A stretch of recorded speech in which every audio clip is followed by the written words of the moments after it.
गुरु के साजिन बाजे, प्यारे साथ संगत जी, प्यार और सत्कार से कहना धन निरंकार जी। बोलिए सतगुरु माता सुदीक्षा सविंदर हरदेव जी महाराज की जय। साथ संगत जी, आज के विचारों का जो टॉपिक है वो है, हम सत्संग में जो भी सुनते हैं उसको सुनकर हम समझें और मानें। कहते हैं प्रभु की प्राप्ति में सत्संग का विशेष स्थान है। सत्संग का अर्थ है सत्य का संग। सत्य निरंकार प्रभु परमात्मा है और इसका संग करना ही सत्संग है। इसे ऐसे भी समझा जा सकता है कि सतगुरु दातार को जानने वालों की सभा को ही सत्संग कहते हैं। एक झोपड़ी में एक माता रहती थी। वह डेली रात होते ही दिया जलाया करती थी। एक दिन जब वह दिया जलाकर जाने लगी तो अचानक ही दिया बोल उठा, माता, मैं डेली तुम्हारी झोपड़ी का अंधकार दूर करता हूँ, लेकिन मेरे अपने नीचे हमेशा अंधेरा छाया रहता है। कभी मेरे नीचे का भी अंधेरा ख़त्म करने की कोशिश करो। माता ने दिए की बात सुनी और मुस्कुराते हुए रसोई में चली गई। वहाँ उसने आटे का एक और दिया बनाया, फिर उसे जलाकर पहले वाले दिए के पास लाकर रख दिया। माता को दूसरा दिया रखते देख पहले वाला दिया बोला, माता, मैंने तो तुम्हें अपने नीचे का अंधकार दूर करने को कहा था, उसका कोई उपाय सोचा? माता मुस्कुराकर बोली, अपने नीचे झांक कर देखो, वहाँ आज अंधेरा नहीं प्रकाश है। दिए ने जैसे ही अपने नीचे देखा, आज वहाँ भी प्रकाश था। दिए की आंखें खुशी से छलक आई। यह देख माता ने उसे प्यार से समझाना शुरू किया, अकेला दिया अपने नीचे के अंधकार को दूर नहीं कर सकता। ये सब दो दिए आपस में मिलकर एक दूसरे के नीचे के अंधकार को दूर कर लेते हैं। यही है साथ संगत की महत्ता। ज्ञान लेने के बाद हमें सत्संग जरूर करना चाहिए। हमेशा संतों महापुरुषों का संग करना चाहिए, जिससे हमारा निरंकार और ज्ञान पर विश्वास और ज़्यादा पक्का होता चला जाए। गुरुमुख जब आपस में मिलते हैं तो वैर, द्वेष, अहंकार का अंधेरा दूर होता जाता है।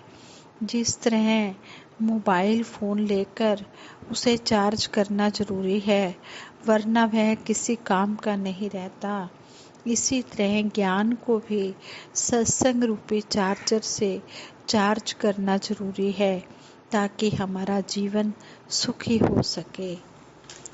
कहते हैं किसी भी बात को सुने, समझें और माने, तभी उसका पूरा लाभ होता है।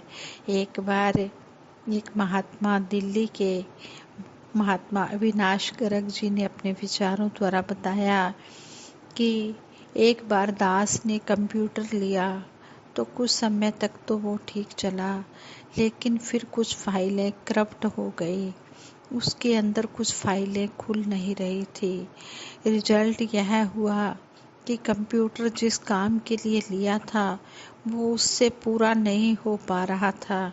कंप्यूटर इंजीनियर कहने लगा कि कंप्यूटर में वायरस अटैक हुआ है, क्योंकि आपने इसमें एंटीवायरस नहीं लगवाया है। एंटीवायरस लगेगा तो ये वही काम करने लगेगा जिस काम के लिए बना है। इससे जो वायरस का अटैक आ रहा है वो नहीं आएगा। अगर बाहर से कोई सूचना आएगी तो ये पहले जांच करेगा कि ये कंप्यूटर के लिए ठीक है या नहीं। बात करते करते ध्यान आया कि मानव शरीर भी तो प्रभु द्वारा बनाया हुआ कंप्यूटर की तरह ही है। कभी कभी हम निंदा चुगली में फंस जाते हैं। तो जिस काम के लिए मानव शरीर मिला है, अर्थात प्रभु परमात्मा की जानकारी के लिए, मानवता के कल्याण के लिए, तो वो काम तो हो नहीं पाता। मानव शरीर को ठीक से काम करने के लिए जरूरी है सतगुरु का जिंदगी में प्रवेश हो और सतगुरु से इस निरंकार प्रभु परमात्मा की जानकारी प्राप्त हो। सतगुरु हमें टूल्स, टेक्निक्स एंड प्रोसीड्यूर्स, उपकरण, तकनीक और प्रक्रिया देता है।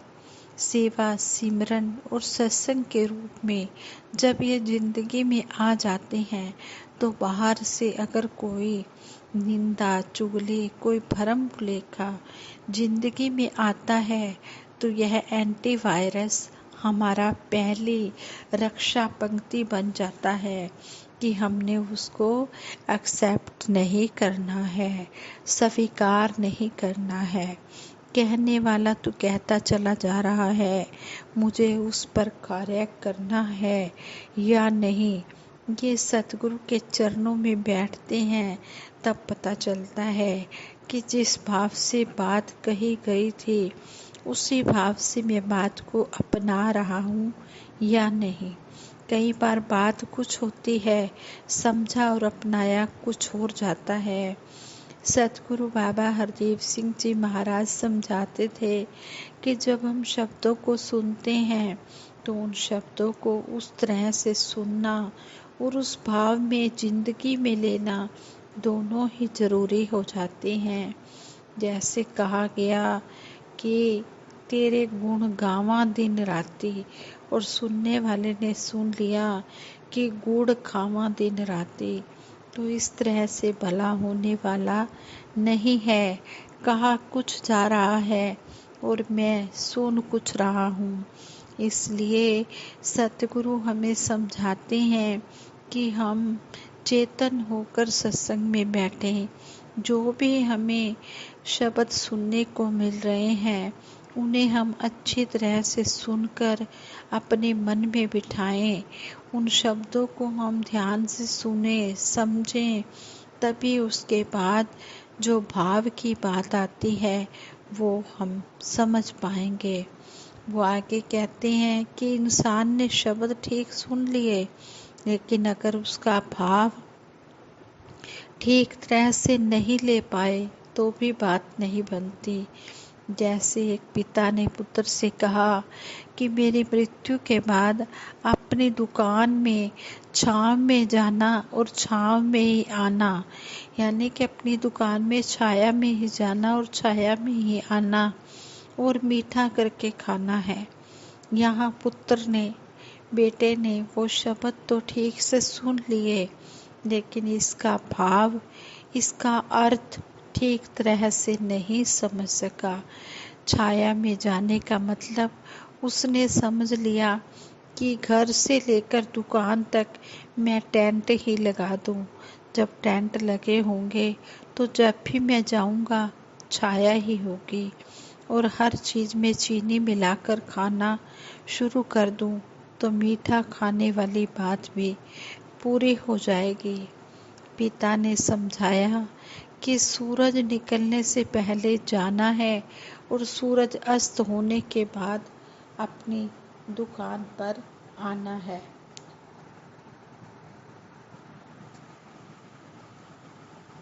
अपनी दुकान पर आना है और अपनी मेहनत की कमाई से खाना है। लेकिन जो भाव थे वो अब बिल्कुल ही बदल गए। इसलिए आवश्यक हो जाता है, ज़रूरी हो जाता है कि जो शब्द कहे जा रहे हैं उनको मैं ठीक तरह से सुनूं, समझूं और मानूं भी, कर्म रूप में लाऊं भी। अगर निरंकार का किया हुआ, गुरु का कहा हुआ मेरे जिंदगी में शामिल हो जाए, तो जिंदगी की जितनी भी दुख तकलीफ़ें हैं, कष्ट हैं, उसके लिए ये फार्मूला मेरे लिए एंटीवायरस का काम करता है। अगर मेरे मन में शुक्राना आ जाए और जो सतगुरु कह रहा है वो हुक्म बन जाए, जो निरंकार कर रहा है उस बाणे को मानने की शक्ति आ जाए, तो फार्मूला मेरी जिंदगी को संवारने का काम करता है। बाहर से कुछ भी दुर्भावना पूर्ण आ रहा है, निंदा चुगली आ रही है, तो यह एक दीवार की तरह मेरे सामने खड़ी हो जाती है और कोई भी गलत चीज मैं एक्सेप्ट नहीं करता, स्वीकार नहीं करता। फिर मैं आनंदमयी जीवन बिता सकता हूँ। संपूर्ण अवतार बानी में शहंशाह बाबा अवतार सिंह जी महाराज फरमाते हैं, भाणा मन्ने निरंकारता, सतगुरु ते विश्वास करे, कहे अवतार सदा होए सुखिया, देवलोक विच वास करे। यहाँ पर शहंशाह जी समझा रहे हैं कि हमने सतगुरु के भाणे को, इस निरंकार के भाणे को मानना है, सतगुरु पर विश्वास रखना है। कहते हैं जो ऐसा भगत होता है, जो ऐसा गुरसिख होता है, जो मन वचन कर्म से एक हो जाता है, कहते हैं कि वो इस लोक में तो सुखी रहता ही है, उसका परलोक में भी उसका सुहेला वास हो जाता है, वो सुखी हो जाता है, उसका लोक सुखी और परलोक सुहेला हो जाता है। फिर वो देवलोक में, देवनगरी में वास करता है।